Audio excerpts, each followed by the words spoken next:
When you say SAT or ACT, most people in America will know what you're talking about. These are quite infamous tests, well known for not only being very difficult, but also having students having to take them over and over again. And over time, that can rack up a lot of money. So, are these tests truly valid, or is this just a group belief where we're following it because that is what we have been taught to do? Well, the experts are actually quite divided over it.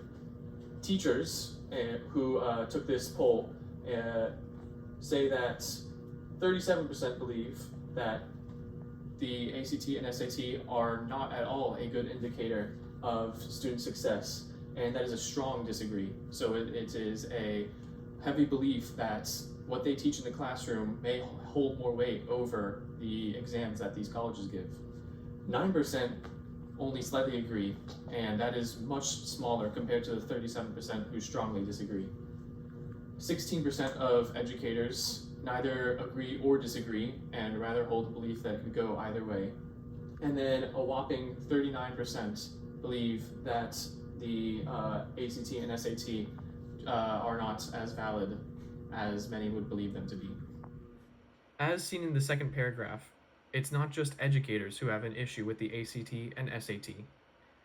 People such as the National Research Director of Fordham, Adam Tyner, also find that there are possibly racial and ethnic issues. When people of a lower class, who are generally people who are not white, come in and try to take the ACT or SAT, they may often face issues such as not being able to pay the fee to take it, or possibly not having a close location that they're able to travel to easily to take it. And this causes a major issue with understanding just how smart some of these people are and their capabilities when it comes to college. All students should have a fair chance when it comes to the ACT and SAT, and have some way to reliably measure or track just their capabilities in school and nothing else. Money should not play a role in who gets accepted into colleges and who doesn't.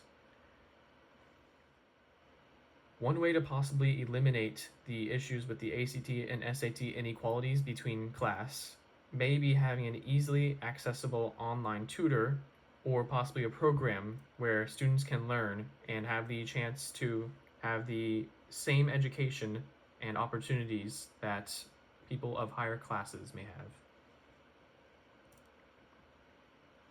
Another important thing to look at is that the ACT and SAT are not a whole view of a student's capabilities.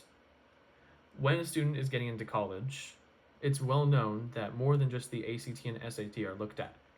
But why is it that the ACT and SAT hold as much weight as they do? Many students can put a lot of time into other activities, and it should be important that they put sometimes even hundreds of hours into work or a volunteer job or even a club or a sport, and not enough importance is placed on that when getting into colleges. The more time that students put into one activity, the less they can put into another. So for students who may not necessarily be able to study as often because of work and providing for their family, it's really important to be able to highlight that, as that is their strength, and not everyone is able to academically hold the same level of weight. Earlier, I mentioned an online poll taken by many educators and teachers that asked how they felt about the SAT and ACT and whether they believed it was truly helpful to students. The overall consensus was that it was indeed not helpful to students, which is contrary to popular belief. In the end, though, it's really easy for many people to not believe what they find online, and that's good.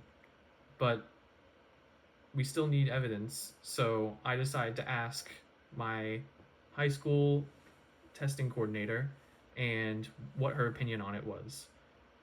She believed that while the SAT was quite useful because it was able to adapt to individual students, which made it very fair in scoring, the teachers actually had some issues with it.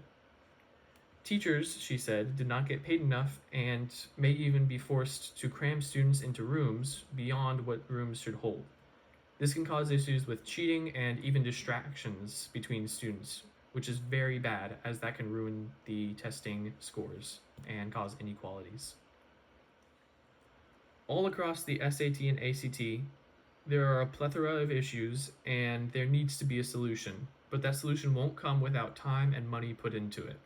It's highly important that we come to a resolution soon, as the more and more this goes on, many more kids will face inequalities that they don't deserve to be put into just because they're born into it through their environment, whether it be a poor home life or possibly even a lack of money necessary for education. We needed to make it so that way the SAT and ACT are accessible by all and fair for all,